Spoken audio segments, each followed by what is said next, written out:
Hey YouTube, MX Music here, and today with this video what we're going to do is talk about the 12 levels of how to play piano chords. So come along, let's get started.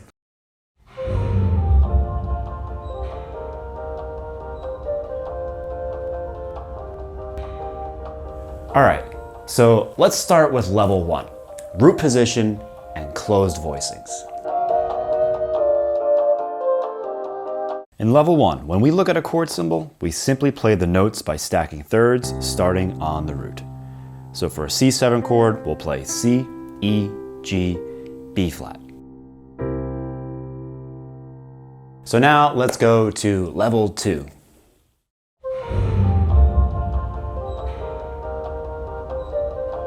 So in level 2, what we're going to talk about are inversions.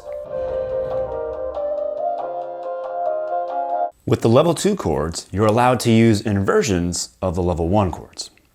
So this is root position closed voicing from level 1. Now you can take the root and put it above, creating what's called first inversion, with the third on the bottom.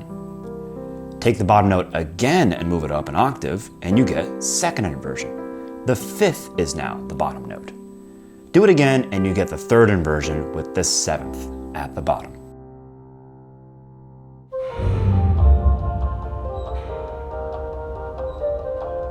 We're now going to level 3, open voicings and drop voicings.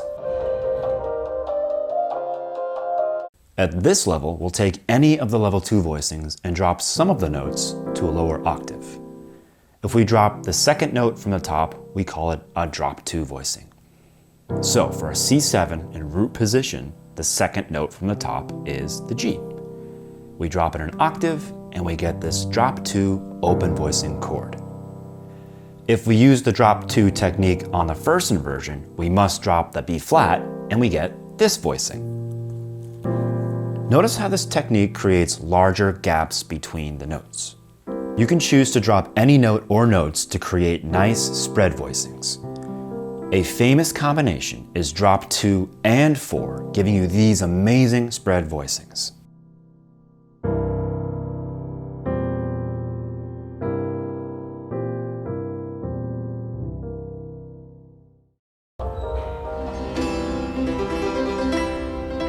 Let's see what's going on level 4, octave displacement and duplicates.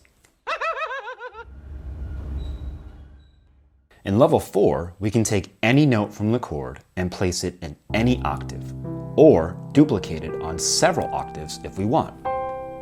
Now we can get gaps between the notes as big as we want. Using octave duplicates with an inner note in the upper register is very effective.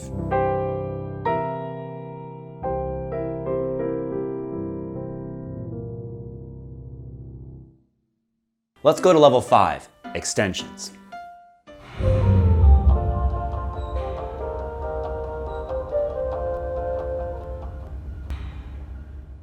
A jazz player will always consider extending the chord by stacking more thirds on top of the chord.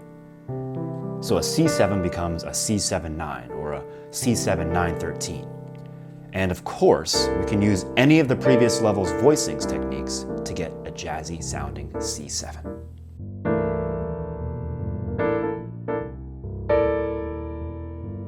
I wonder what's going on level 6.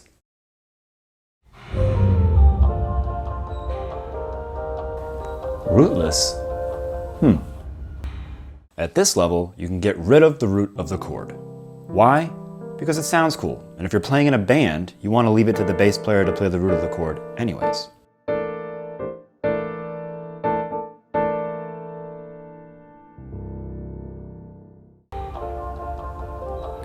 So now we're about to get into the more interesting levels. To understand the voicings on this level, we have to consider the function the chord is playing. If the C7 is, for example, the 5-7 of 1, then we compare it with the Mixolydian scale, and that gives us tensions 9 and 13. But if the C7 is the 5-7 of 6, it will be better to pair it with the Mixo flat 9, flat 13 scale, and we'd have to use flat 9 and flat 13 as the tensions when building the voicing. Next, we have level 8 upper structure triads. When pairing chords with chord scales, we can find triads that are contained in the scale and then use them on top of the chords. For example, if we pair a C7 with the Lydian flat 7 scale, we can then play a D major triad on top of C7. This is an awesome technique since the powerful sound of the triad is played apart from the basic sound of the chord, giving us two independent layers of sound. Just make sure the triad contains at least one tension. Otherwise, it's just a lower structure triad.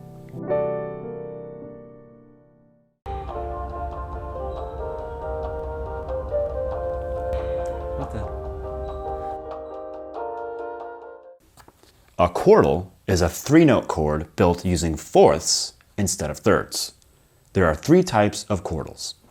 The 4-7, which is built by using 2 perfect fourths. The major 7-4, which is a perfect fourth plus an augmented fourth. And the major 7 sharp 4, which is an augmented fourth plus a perfect fourth. Now we can use the same technique as in level 8, where we played upper structure triads, but now using quartals. So in a C7 with a Mixolydian scale, we can use a D4-7 or an E4-7 or a B flat major 7 sharp 4.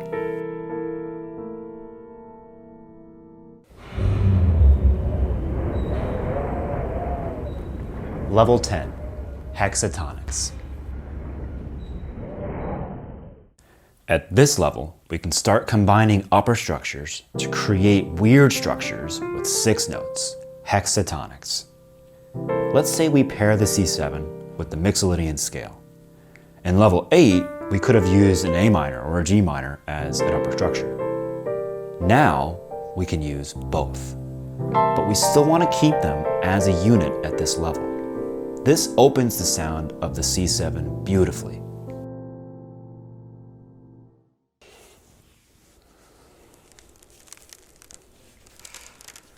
Level 11, stacked structures.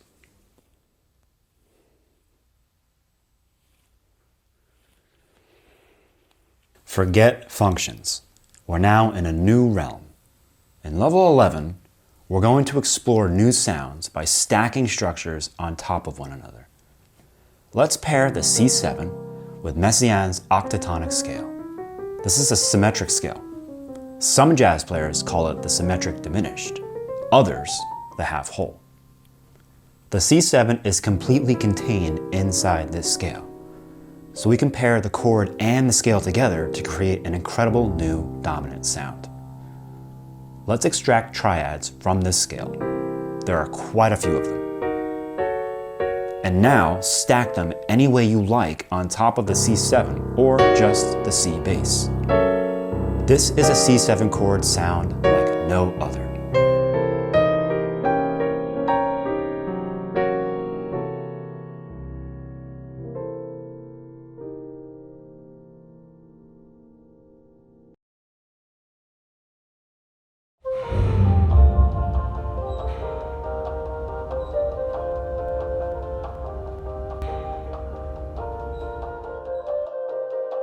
Level 12,